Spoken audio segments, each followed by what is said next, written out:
This is Lenrod and Zulu Baraka, correspondent for Crazy Ass News Network, the only network dedicated to exposing bullshit in high and low places.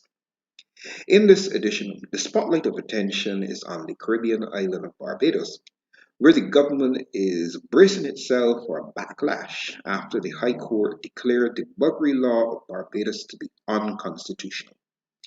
The ruling repeals an old English law that had its origin with Henry VIII in 1533. Under the previous buggery laws, any person found guilty of sexually penetrating the anus of either male or female was guilty of an offense punishable by 10 years to life in prison. Barbados now joins Belize, Trinidad and Tobago, Antigua and Barbuda, and St. Kitts and Nevis as the only Caribbean states that have faced the challenge of decriminalizing sexual activity between same sex consenting adults head on. I'll take a break at this point. When I come back, we'll tell you a little bit more about the green light that has been given to backdoor love in Barbados.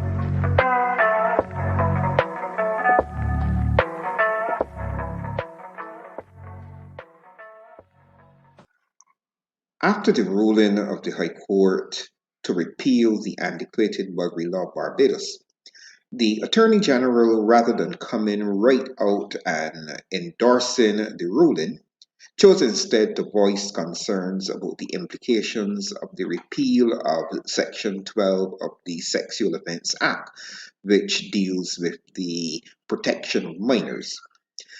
The Attorney General is quoted as saying that the government of Barbados would consider all options after the written judgment of the High Court became available early in the next year, 2023. In 2018, when the then Prime Minister of the UK, Theresa May, met with CARICOM, or rather Commonwealth leaders, she expressed regret for the UK's role in criminalising same sex activity in former colonies. Theresa May said, and I quote, "I'm all too aware that these laws were put in place by my own country. They were wrong then and they are wrong now." End of quote. Up until 1861, buggery was a capital offence in England and Wales, meaning you could be executed for little backdoor anal love in England and Wales. However, in 1967, the UK Parliament repealed buggery laws for England and Wales. Religious conservatives have kept alive the old Bible story about the deity of the Old Testament, Yahweh, burning to a crisp all the inhabitants of Sodom and Gomorrah because of their happy lifestyle and their addiction to backdoor anal love. The former colonies of the UK should have been encouraged by the lack of fire and brimstone raining down on London after the repeal of the buggery law in 1967, and the colonies should have followed suit by repealing their own buggery laws as well. Regrettably, British colonies in the Caribbean and Africa decided that they would out-British the British, and in the case of Uganda, even tried to restore the death penalty for anal penetration. The British, like other Caucasian nations, have matured to the point where they no longer need an old bearded man in the sky or a book inspired by the same old bearded man in the sky to tell them what is right and what is wrong. And so, on the basis of logic, reason, common sense, and science, the British and other European nations evolved a morality that was an upgrade to anything found in any of the ancient holy books. Notwithstanding their involvement in the slave trade and the overt racism that characterized British society, the UK was largely responsible for the abolition of the slave trade in the early 19th century and in the development of the concept of individual human rights. It was this new emphasis on the rights of human beings that enlarged the global vision of how all human beings should be treated. Barbados, like most of the countries in the Caribbean and Africa, is a relatively new independent nation. As nations still in our infancy, we have the benefit of centuries of history before us. Politicians in the Caribbean and Africa should be able, therefore, to decipher from the tides in the affairs of nations and determine what leads to success and progress and what leads to abject failure and disaster. Elevating religious myths and traditions over reason, logic, common sense, and science will not put the Caribbean and Africa on the path to greater development.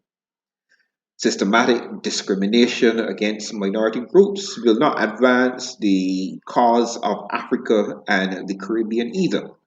Neither will hiding behind platitudes like many of our politicians do, uh, or talking about things like the will of the people, or making mention of the traditional cultural values of the nation.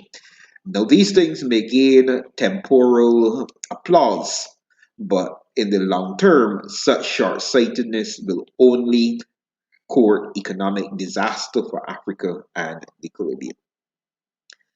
The High Court of Barbados did a good thing when it ruled that the boundary law of Barbados was unconstitutional. No government has the right to tell two consenting adults what they can or cannot do in the privacy of their bedroom, especially when they are in hot pursuit of pleasure. Morality police have never been popular and will never be popular anywhere on the face of the earth.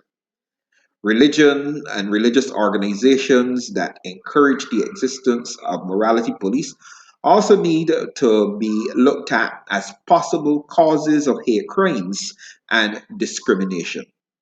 Hopefully, other Caribbean and African nations will follow the enlightened example of Barbados.